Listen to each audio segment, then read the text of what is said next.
read the story of Hansel and Gretel to you.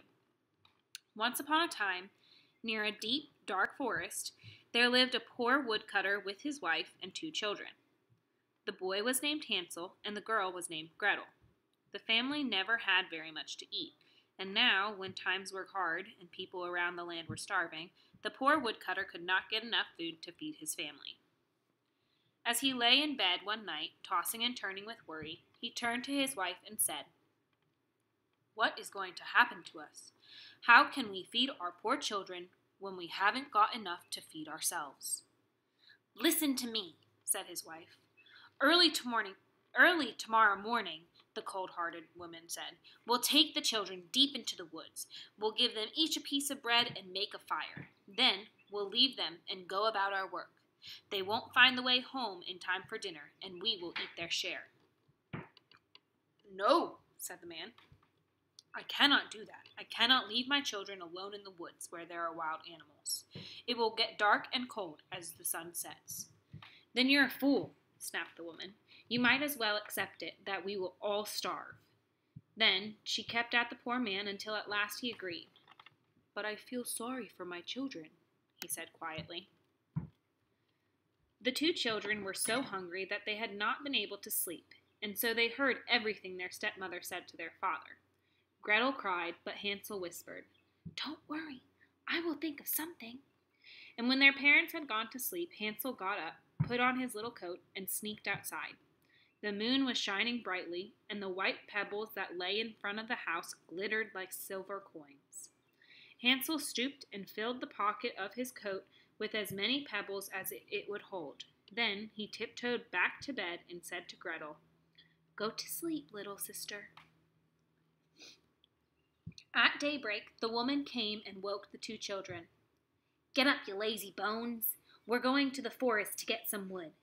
She gave them each a piece of bread and said, "That's your food for the day. Don't eat it all at once, because it is all you're going to get. We will have supper after we return from the woods. That is, if you're home in time." Gretel carried both pieces of bread in her apron, for Hansel's pockets were full of pebbles. They all started out on their way to the forest. As they walked, Hansel kept turning and looking back at the house again and again. His father said, "Hansel, what are you looking at? You must watch where you are going." "Oh," said Hansel, "I'm just looking at my little white kitten sitting on the roof of the house to say goodbye." The wife said, "You little fool, that's not your kitten. That's just the sun shining on the chimney. Now come along." But Hansel stayed a few steps behind and kept turning, and each time he turned, he dropped a pebble from his pocket to mark the way. When they were deep in the forest, the father said, "Gather some firewood, children. I'll start a fire so you won't get cold while we work." Hansel and Gretel gathered a little mountain of twigs and sticks, and when the fire was burning, the wife said, "Stay by the fire, you 2. We've got to go cut wood. When we're finished, we'll come back and get you." So Hansel and Gretel sat by the fire. After a time, they ate their bread, and after a longer time, they got so tired that they closed their eyes and fell asleep. When they woke, it was dark, and they were all alone. Gretel began to cry, but Hansel comforted her. "Wait a little until the moon rises," he said. When the full moon had risen, Hansel took his little sister by the hand and followed the pebbles, which glittered like silver coins, and showed them the way. They walked on through the night, and at last, at the break of day, they came to their father's house. They knocked on the door, and when the woman opened it, she was shocked. But all she said was, "Why, there you are! Why did you stay so long in the forest? We thought you were never coming home again." Of course, the father was glad to see them, for it had broken his heart to leave them alone. Not very long afterward, times were hard again, and there was little food to eat. Again, the children heard their stepmother say to their father one night, "There's nothing left but a half loaf of bread. After that, we're done. We don't have enough food for ourselves and the children. This time, we'll take them so deep into the forest that they won't find their way back for a week." "But wife, said the man with a heavy heart. "It would be better to share our last bite of food with the children." But the wife would not listen to him, and she knew that if she kept at him, she could get him to give in and agree with her plan, as he did before. Much later, when their parents were asleep, Hansel got up to collect pebbles just as he did before. But he couldn't get out. His stepmother had figured out how they found their way home the last time and had locked the door. So Hansel got back in bed and tried to think of a different plan. Early the next morning, the woman roused the children out of bed. She gave them a piece of bread, even smaller than before. As they walked into the woods, Hansel broke up the bread in his pocket, and every once in a while he stopped to throw a crumb on the ground. "Hansel," said his father, "what do you keep stopping and looking back for?" "I'm looking at the little pigeon that's sitting on the roof and wants to say goodbye to me," answered Hansel. "Little fool," said the wife. "That's not a pigeon, it's only the sun shining on the chimney." So they walked on, and Hansel dropped breadcrumbs all along the way. The woman led the children deeper into the forest than they had ever been all their lives. Again, they gathered sticks for a fire, and the woman said, "Sit there, children, and when you get tired, go to sleep. We are going to cut wood, and when we're finished, we'll come get you."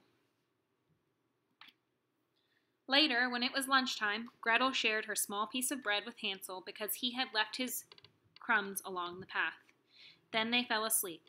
As evening came, no one came to get them. When they woke, it was dark, and they were alone. When the moon rose, they started for home, but they could not find the breadcrumbs. The birds had eaten them up. "Come, Gretel," said Hansel. "I know we can find our way." But they couldn't find it. They went on all night and the next day from morning until evening, but they could not find their way out of the forest. They were terribly hungry, for they had nothing to eat but a few berries. When they were so tired that they could drag themselves no farther, they lay down under a tree and fell asleep.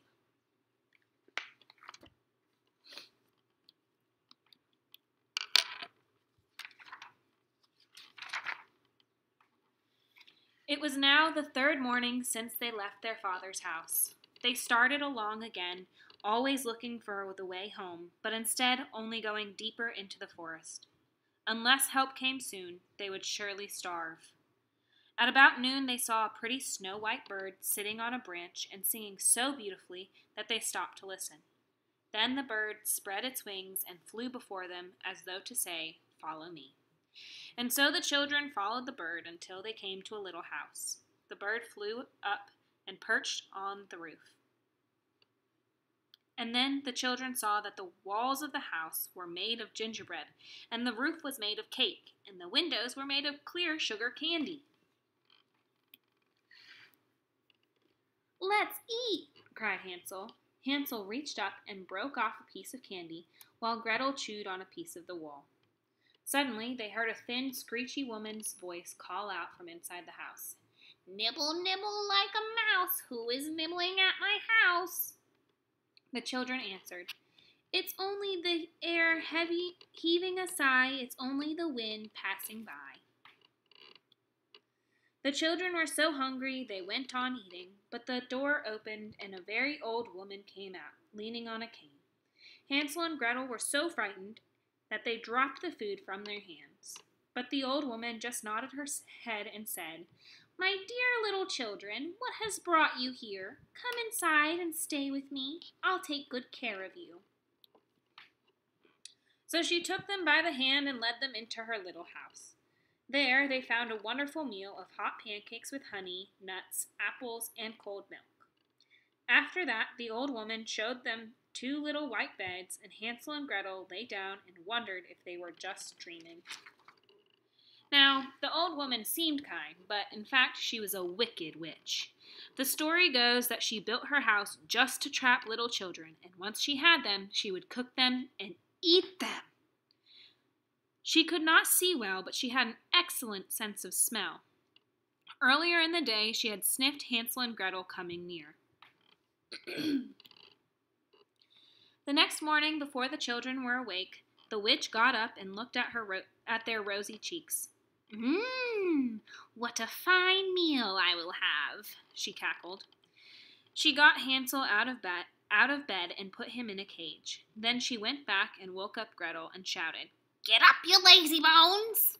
Fetch water and cook something nice for your brother. Feed him well, for once he's nice and fat, I will eat him." Gretel screamed and cried, but it was no use. She had to do what the wicked witch said. Day after day she cooked pots full of rich food for Hansel, while she herself ate nothing but crumbs. Every morning the wicked witch would creep to the cage and say, "Hansel, stick out your finger so I can tell if you are plump enough to cook."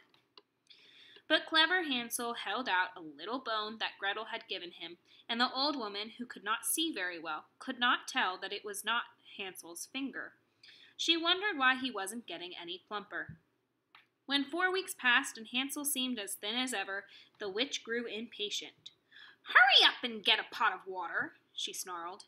"Be fat or be thin, I'm going to cook him and eat him." As she filled the kettle with water and lit a fire, tears ran down Gretel's cheeks. "First we will bake," said the old woman. "I've heated the oven and the dough is ready." Then she pushed Gretel toward the oven where the flames were burning brightly. "Stick your head in," the witch said to Gretel, "and tell me if it's hot enough for us to bake the bread." But Gretel knew what the witch had in mind. She knew that the witch meant to shut her in the oven, bake her, and eat her. So Gretel said, I don't know how to do it. Where do I look? Could you show me how?" "You silly child," cried the old woman. "There's a big opening. Don't you see why I could fit in myself?" And she stuck her head in the oven. Then Gretel rushed up and with all her might pushed the witch into the stove. She shut the iron door and locked it tight. Gretel ran right to Hansel and let him out of the cage. "Come, Hansel, we are free," she cried. "The witch is gone." Hansel sprang out and hugged Gretel, and the children danced for joy and then ran out of the house. Then, because they had nothing to fear, they went back into the witch's house. There they found chests full of pearls and precious jewels. "These are better than pebbles," laughed Hansel as he filled his pockets while Gretel filled her apron. "Now away we go," said Hansel. Then he said quietly, "If only we can find our way out of the forest." When they had walked a few hours, they came to a wide lake. "There's no bridge and no stepping stones," said Hansel. "We can't get across." "And there's no boat either," said Gretel. "But look," she said, "here comes a duck. I will ask her for help." So she called out, "Duck, duck, here we stand, Hansel and Gretel on the land. Stepping stones and a bridge we lack. Carry us over, you nice soft back." And lo and behold, the duck came over. Hansel got on her back and told Gretel to sit behind him. When they were on the other side of the lake, they walked on for a little while and soon found a path. The forest began to look more and more familiar. At last, in the distance, they saw their father's house. They began to run as fast as they could. They burst through the door and cried out, "Father, we're home!" then threw themselves into his arms. Ever since he had left the children in the forest, the man had been worried sick. As for his mean wife, he told the children she was gone. Now he hugged his children as though he would never let them go. As he squeezed Gretel to him, the pearls and jewels fell from Gretel's apron. Then Hansel reached into his pockets and pulled out handful after handful of treasure. They were together again, their troubles were over, and they lived in perfect happiness for a long, long time. That is the end of our story today. Thank you guys so much for listening. I hope you liked it. Bye.